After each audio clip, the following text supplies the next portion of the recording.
Seguimos con Natalia Guarda, que es guía de turismo, técnica y licenciada en turismo. Natalia, ¿querés contarnos un poco cómo fue el proceso para ir a Ushuaia y para poder trabajar allá? Bueno, cuando uno va por primera vez allá tiene que rendir varios exámenes para poder guiar en Ushuaia y hacer un curso. El primer curso, que eso es el inicio, es con Infuetur, que es el Instituto Fueguino de Turismo. Se tiene que pagar un canon y se hace el curso de una semana con horas presenciales obligatorias. Y al finalizar ese curso, lo que te dan es la credencial para poder guiar en Tierra del Fuego. Es el Instituto Fueguino de Turismo, pertenece o forma parte de lo que es el gobierno provincial. No de la ciudad de Ushuaia, sino del gobierno provincial. De la provincia. Entonces uno puede guiar en todo lo que sea Tierra del Fuego. Y por otra parte, que es también muy importante y que es lo que más buscan las agencias de turismo, es que uno rinda el examen para parques nacionales. El Parque Nacional Tierra del Fuego es la excursión obligatoria que tiene Ushuaia. Entonces, si uno no tiene el examen aprobado, no puede ingresar guiando dentro del Parque Nacional. Con lo cual, para las agencias no les interesaría un guía que no pueda guiar dentro del Parque Nacional. Eso es lo más difícil para poder aprobar. Se nos dan libros, textos muy grandes, con mucha información, porque uno para guiar dentro del parque tiene que tener conocimiento de todo, de flora, de fauna, de geografía, de geología, del paisaje en general. Entonces, tenés que estudiar todo sobre el Parque Tierra del Fuego. Es decir, los exámenes son específicos de cada parque. Para poder rendir el examen también se paga un canon y ese examen tiene la posibilidad de rendir un recuperatorio. Y si en ese recuperatorio también te va mal, podés rendir un oral. Es decir, hay 3 pasos para poder ser guía dentro de un parque nacional. En general son exámenes difíciles. El año en que yo empecé a guiar en Ushuaia, en el año 2003, éramos pocos guías que estábamos rindiendo el examen. Éramos aproximadamente 12 guías. Ya a medida que se comenzó a necesitar más guías por la cantidad de turistas extranjeros que estaban llegando, eso se empezó a incrementar, siendo los últimos años habían 50 chicos tratando de rendir los exámenes de parque. Cuando te contrata una agencia, todo esto te lo paga la agencia. Todos los cánones te los paga la agencia. Si uno va por su cuenta, todo lo tiene que pagar uno. Los costos no son muy altos comparados con otros parques nacionales. Calafate y Bariloche son mucho más caros los cánones. En Ushuaia, dentro de todo, sigue estando en un precio bastante accesible. Natalia, contá un poquito cómo es el examen, porque no es un examen común de que estudias un tema, te preguntan, respondes las preguntas y ya está. No. Es mucho de interacción. Es decir, las preguntas están muy relacionadas con que uno se ponga en un sitio, se tiene que, con la imaginación o con la mente, se tiene que situar y empezar a describir el lugar como si estuviera guiando. Entonces te dicen, vos estás en Bahía La Batalla, describí qué es lo que estás viendo. Entonces ahí es donde vos tenés que poner toda tu información, todo tu conocimiento sobre geografía, geología, paisaje, qué posibilidades hay de ver flora y fauna. Además, también te dan fotos de animales y vos tenés que decir qué animales. Te dan ramas de árboles, hojas, y vos tenés que decir qué árbol es. Para poder rendir esto, si uno va por primera vez, es algo que uno dice, es súper difícil porque tenés que aprender o estudiar mucho en 10 días. Pero Parques Nacionales no te da un curso para esto, te da la información, sí te da una pequeña experiencia dentro del Parque Nacional. Vos tenés un día determinado que un guardaparque te va a acompañar en un recorrido dentro del Parque Nacional y ahí vos te tenés que sacar todas las dudas. Para ese recorrido tendrías que ya tener todo estudiado porque es solamente la consulta. Es como una clase de consulta que tenemos acá cuando vamos a rendir. Y él te va llevando dentro del parque y al mismo tiempo te va diciendo, a ver, ¿qué planta es esta? ¿Qué animal? A ver, ¿qué aves que estás viendo allá? Al mismo tiempo es una forma de ir preparándote para el examen. Cualquier duda que uno tenga, se lo vas preguntando ahí. Eso, en general se toma, o por lo menos cuando los primeros años que estuve allá, se toma un sendero que es el Sendero de la Costa, que te comunica entre Bahía Ensenada y Bahía La Pataya, son 7 kilómetros casi de recorrido, donde, bueno, vos vas haciendo todo el sendero y ahí vas a encontrarte con la mayoría de los árboles que tenés posibilidad de ver dentro del Parque Nacional, de los arbustos y de las aves que hay dentro del parque.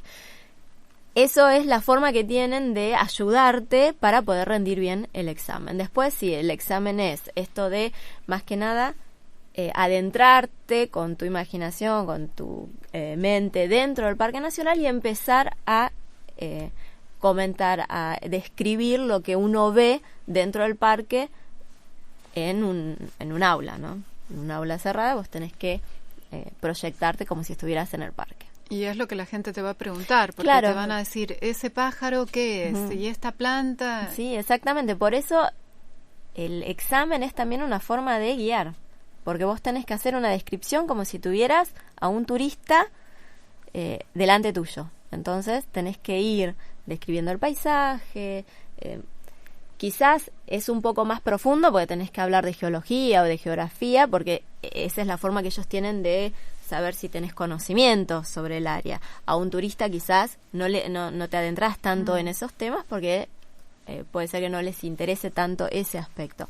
Pero sí es la forma de hacer una práctica en redacción con la guiada. Sí, de todas maneras, por ahí se te presenta algún turista de estos que se informan muchísimo antes de viajar, y supongo que lo que ellos buscan es que el turista no piense que sabe más que vos, digamos, que si él te pregunta algo específico o te comenta algo, vos puedas salir de ahí, digamos, y contarle algo más todavía. En una de las de los grupos que recibí, yo no lo sabía, en general eso te lo tienen que informar antes, pero era un grupo que era biología y geología de la Patagonia Argentina. Entonces, yo todos los que tenía eran geólogos, biólogos, ornitólogos, ante lo cual sí podían llegar a saber más que yo, claro. Pero estuvo súper interesante porque fue una forma también de ampliar el conocimiento. Fue un feedback. Yo les planteaba algo, ellos había cosas que no lo sabían, más que nada la parte de anécdotas o de cosas que pasaban dentro de Tierra del Fuego. Ellos tenían un conocimiento general de la geología, de la biología, de la geomorfología, pero todo lo que sea específico de Tierra del Fuego, había cosas que no lo sabían. Entonces fue un feedback muy interesante. Pero se están dando cada vez más este tipo de grupos que llegan preparados a hacer un conocimiento del lugar, pero un conocimiento profundo del lugar, que es lo que va a pasar también con los cruceros, que el año pasado intentó llegar el de la National Geographic acá a Bahía Blanca y que llega a Ushuaia, también con profesionales que van a conocer un lugar que han estudiado. Pero creo que eso es lo interesante, porque si no sería aburrido guiar siempre lo mismo. Sí, sí, exactamente. No, pero además es interesante que desde el desarrollo local apunten a que quienes muestran el lugar estén capacitados, porque es una preocupación que tienen desde ellos mismos, digamos, desde que se muestra de Tierra del Fuego esté bien mostrado, digamos. Sí, y otra cosa también interesante que tienen es que todos los años tenés los cursos de actualización y cada año está orientado a algo diferente. El año que yo hice el curso, el primero para poder tener la credencial, era sobre la parte forestal de Tierra del Fuego, que también es muy importante, el bosque que tiene. Entonces era solo sobre eso. Al año siguiente era sobre la parte del clima.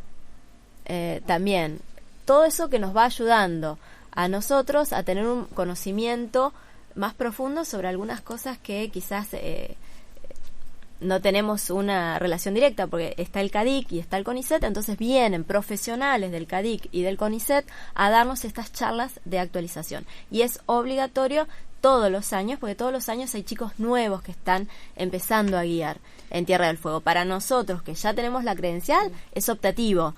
Cada 3 años sí es obligatorio. Si queremos seguir guiando en Tierra del Fuego, cada 3 años tenemos que renovar nuestro carnet de guía. No rendimos exámenes, pero sí tenemos que hacer el curso.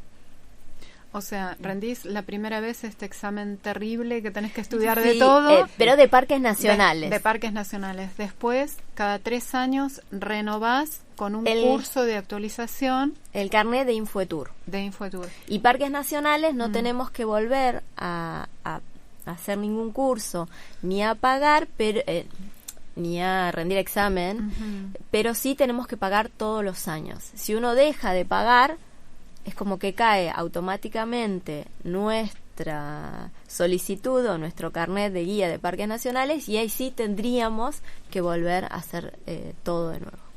Pero con el Infoetour, si uno quiere seguir guiando dentro de Tierra del Fuego, cada 3 años renovás. Si vos decidís no volver a guiar por unos años, no hay problema, pero cuando querés volver, tenés que hacer sí o sí este curso para que te den como que seguís siendo guía de Tierra del Fuego. Yo, por ejemplo, dejé guiar en el 2011, tendría que haber renovado en el 2012, pero como no vuelvo, sigo pagando el canon de parques, pero no hice el curso de actualización del Infoetour. Cuando yo decida volver a guiar a Ushuaia, primero tengo que hacer el curso de actualización para después seguir trabajando.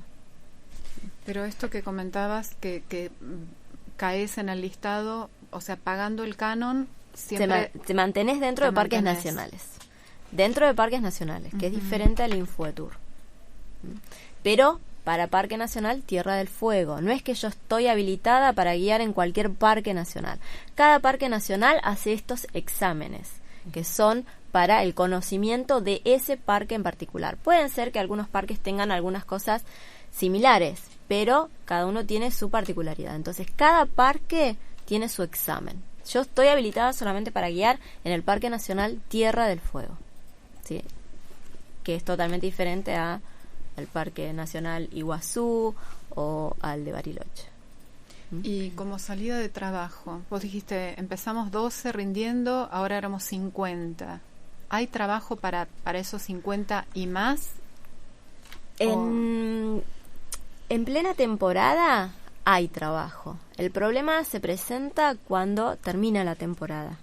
La mayoría de los chicos hace como hacía yo. Me volví a Bahía Blanca, estaba a los 6 meses en mi casa y después volvía a trabajar cuando empezaba la temporada alta. En temporada alta sí hay trabajo. Quizás las agencias aprovechan estos chicos nuevos, como me pasó a mí, para tener empleados fijos, porque con el tema de los cruceros se necesita muchos guías, porque son muchas personas que bajan al mismo tiempo, un mismo día, a la misma hora. Entonces se necesitan muchos guías para poder completar los grupos colectivos. Sí. Después, cuando ya empieza a bajar la cantidad de turistas que llegan, ahí ya se complica más. Ahí es cada vez más difícil conseguir trabajo, más ahora que hay muchos más guías en Ushuaia. Cuando yo empecé éramos pocos y muy pocos que tuviéramos idiomas en particular, salvo inglés, que lo tenía la mayoría. Que tuviera otro idioma era más difícil. Ahora no, ahora ya hay más guías en italiano, en alemán, en francés, incluso hay guías en japonés. Te iba a decir eso, yo creo que ahora los que se vienen son los guías en japonés, y dentro de poco hay guías en chino. Sí, hay guías en japonés. Lo que tiene es que, como están acostumbrados los grupos de japoneses a venir con un traductor, se usa directamente un guía en inglés que les hace la guía en inglés, el traductor se lo traduce al japonés y ya está. Incluso yo tuve grupos japoneses que venían y yo los guiaba en inglés, y ellos en general te escuchaban el inglés y ya está, no necesitaban las traducciones. Pero si no, lo que hacen es se manejan mucho, igual que los rusos, se manejan mucho con traductores. Y vienen súper preparados, cada uno con su aparatito, su auricular, y el traductor habla a un micrófono que va directamente al auricular del turista. Nosotros no hablamos con los turistas. Tecnología. Sí, hablamos con el traductor y él los va guiando. Sí, mucho más modernizado. Y bueno, la pregunta de Juli, entonces, para cerrar. Gracias, María. Te voy a hacer la pregunta que ya sabes porque estabas preparada. Tu lugar en el mundo, tu lugar soñado. Mi lugar es París. Fue un lugar que quizás fue el momento, mi primer lugar a donde estuve trabajando. Es el lugar en donde me hubiera gustado quedarme. Y es el lugar a donde si yo pudiera volver, me quedaría allí a vivir. Sí, es mi lugar. Y va más allá de todo lo que tuve estudiando en la Alianza Francesa, de tener la imagen de la Torre Eiffel, del Arco del Triunfo. Va más allá, fue mi experiencia tan gratificante que me quedó en mi corazoncito París como mi ciudad. Si mal no recuerdo, Cody había elegido París también. Creo que también, si no es la primera vez que eligen París. Cody Tendríamos que hacer un ranking de lugares que eligen. Sí. Algo tiene París. Sí, algo debe tener. Así que bueno, muchísimas gracias. Gracias a ustedes. Y bueno, te esperamos si querés volver para compartir más de tus experiencias. Así que bueno, y muchas gracias de nuevo. Bueno, gracias. Gracias, Hasta Natalia. luego.